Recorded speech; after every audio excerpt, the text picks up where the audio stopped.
Hello friends, and welcome back to my channel. If you're new here, my name is Kat, and today I want to talk about the books I read in December.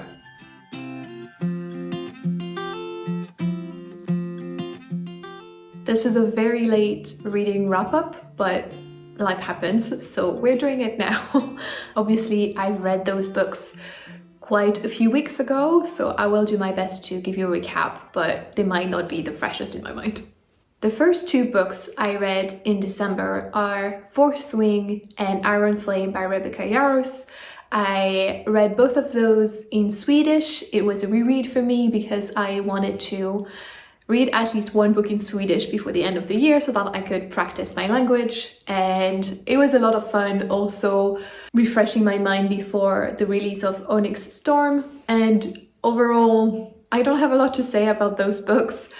It's a fun time. I enjoyed them. It was good for me to read them in Swedish. That meant that I accumulated something like 50 plus hours of listening to Swedish, which I was very happy about.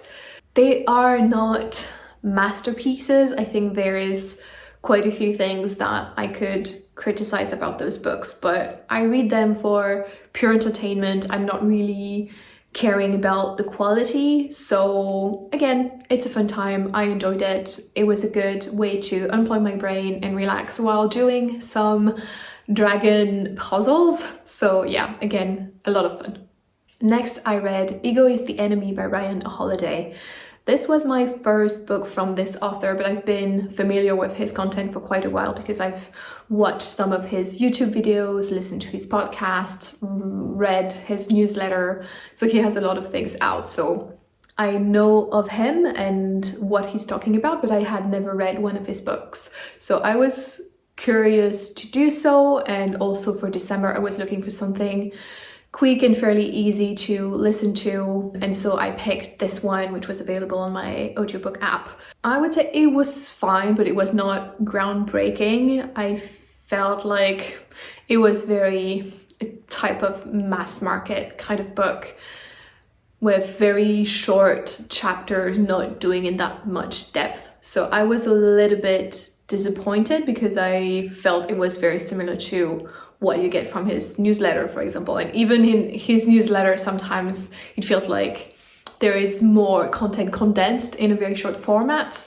So this one felt a bit diluted in a way. So yeah, overall, it's very bite-sized content, very digestible, but a bit too superficial for what I was looking for. Even though I said I was looking for something easy, it definitely was easy. But it's supposed to be philosophy, so I was again expecting something a bit more in-depth and encouraging reflection a bit more. But maybe it's also because I listened to it on audio, and so it doesn't stimulate my brain in the same way. The one thing that annoyed me a little bit though was the low effort on the narration, I felt. So Ryan Holiday is reading his own audiobook, but I felt like he didn't do any research on pronunciation and would say, for example, Foucault's name, who is a French philosopher, Foucault, which is wrong. And that was the case for a lot of other words. So yeah, that felt a little bit lazy to me, and I got a bit frustrated with that. But yeah, otherwise, very fine book, nothing special. So I don't think I will be picking up any other of his books because I expect them to be of the same quality and same level of depth. So not really something that is bringing me a lot of value. Then I picked up the Two Doctors Górskis by Isaac Fellman on ebook, and this was a recommendation from Steph at the Steph Morgan channel. The concept sounded really interesting. We are following Anne, who is a PhD student in psychiatry, but it's magical psychiatry, so it's very odd and intriguing and sounded very exciting to me. The blog doesn't tell you a lot about the plot, but just the concept of magical psychiatry sounded fascinating to me, so I was really keen to pick it up.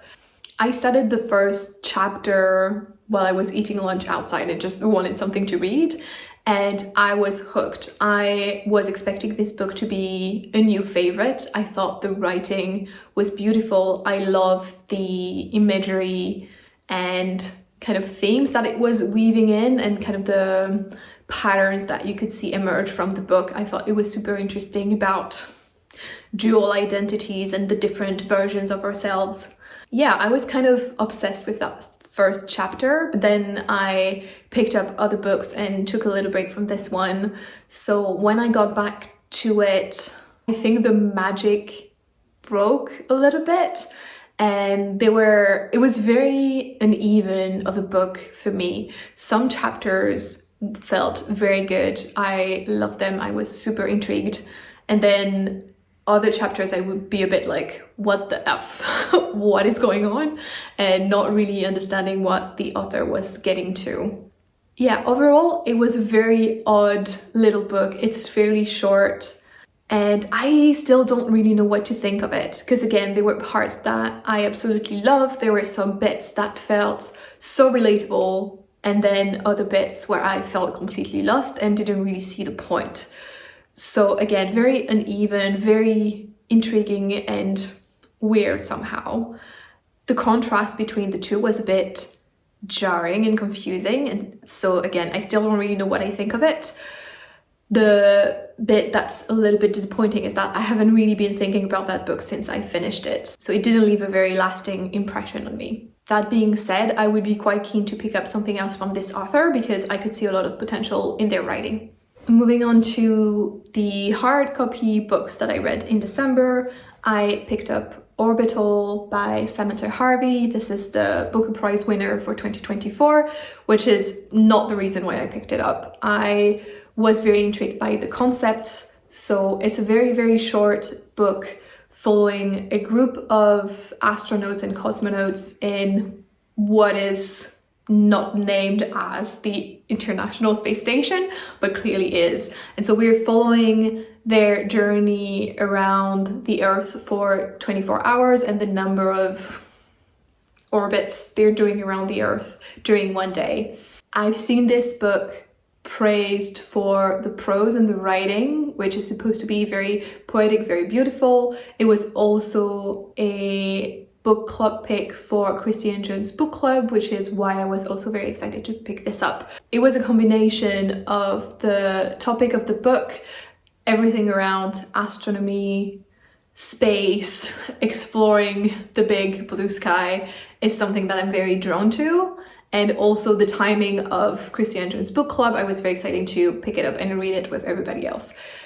Christy loved the book, and so that also kind of influenced my review of it in the beginning. So I read it fairly quickly. Again, it's quite short, and I really wanted to love it, and I tried to convince myself that I liked it, but now that more time has passed, I'm just like realizing that it's not really the book for me. I didn't really enjoy the experience of reading it. Again, I really wanted to love this book for all the reasons that I've listed, but sadly, I felt like it was quite boring. And there are a lot of repetitions of the places on Earth that the astronauts are flying over, and that was a bit repetitive and again boring. I was not wowed by the writing as I was hoping to be, and I think the main letdown for me was about the characters. There were glimpses about the characters, who they were, their lives, and I thought that was so fascinating how they did end up in this situation doing the job that they're doing, which is a very extreme kind of job. I wanted more of that. I wanted to learn more about the characters, their interactions, their lives, their thought process, their experience in the station, all of that. But it's a very atmosphere-driven book. There is not much plot going on, and so sometimes it's fine, but in this book, again, that with the juxtaposition of the repetitions felt quite boring and quite directionless in a way. So it's very much a slice of life kind of book. Some people have described it as a love letter to Earth, which I can see, but again, it didn't really work for me. That being said, I think what the book did really, really well was to give you this sense of suspension of time, just feeling a bit disconnected from how time is flowing in such a context. I think that was very well done. I think they were also interesting descriptions. I just wanted more. I think it was either too long and it should be a short story, or it was too short and we needed like a proper plot with character development and character arcs. So sadly, I didn't really enjoy it as much as I would have liked to. In December, I finally picked up The Final Empire by Brandon Sanderson. This is the first book in the Mistborn trilogy, and it's my first Brandon Sanderson. So this was quite a thick one, and I buddy read it with my friend Rochelle over at Good Morning Dreamer. It was a fun ride. I quite enjoyed it.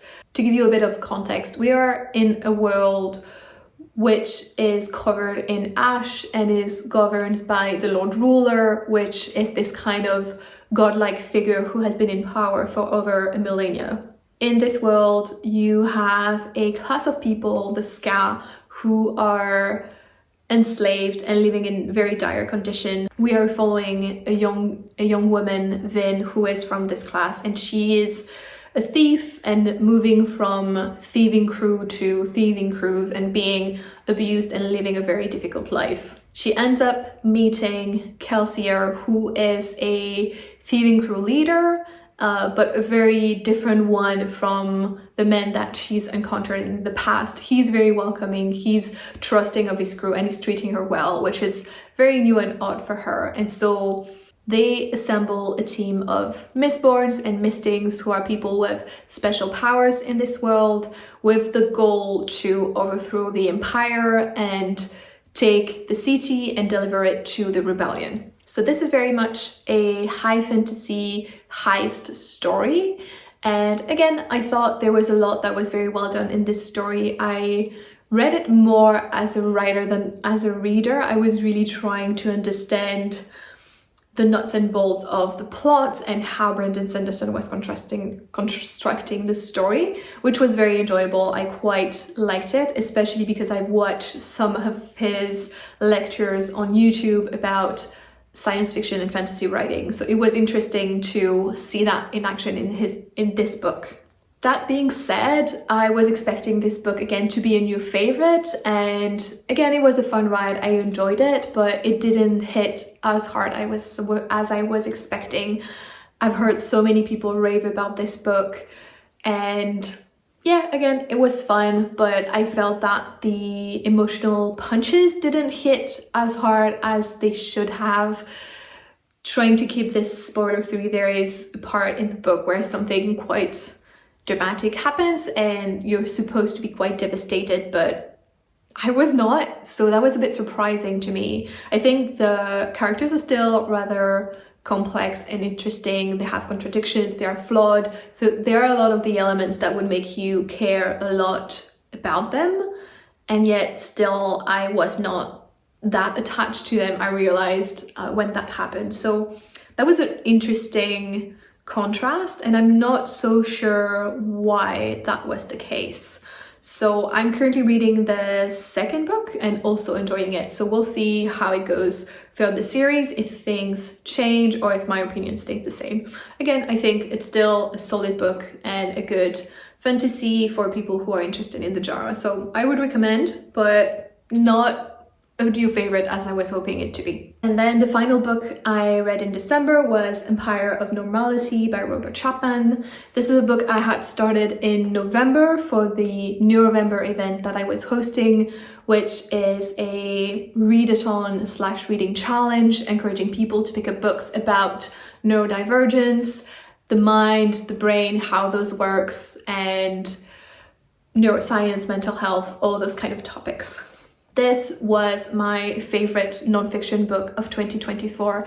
I really enjoyed this book. It's fairly short, it's about 160 pages, but it packs so much. Like, It's quite dense, not in the sense that it's hard to read, but dense in the sense that there is no fact to this book. You know that how some non-fiction books, sometimes you feel like they could have been just a blog post? Well, I think this one could have been longer in the sense that it's packing so much in so little space that it's hard to retain everything. And again, I found it quite accessible. It's not that hard to read, but it's just a lot of information packed in a quite short book. So I wouldn't have minded a bit more pages in there to give it a bit more flesh and make it less bony, if that makes sense as a metaphor. But again, I think it was excellent. So it's talking about the history of psychology and psychiatry and how that looked at mental health and mental disorders, mental illness, in parallel to the rise of capitalism, and how the two are linked and how the two led to establishing this notion of a normal mind, which is marginalizing people who are neurodivergent or suffering from mental illness. I'm not doing a great job at summarizing it, but it's a fantastic book. I think it's really well done, very interesting, and it's definitely one that I will need to reread because I feel like I retained way too little from it, and I want to really understand it and really imprint it in my brain and really understand everything that this author is talking about. So definitely recommend it. I think it was excellent. So those are all the books I read in December. I hope you found some interesting recommendations. Let me know in the comments below which was your favorite book in December, or if you've read any of those books and what you thought of them.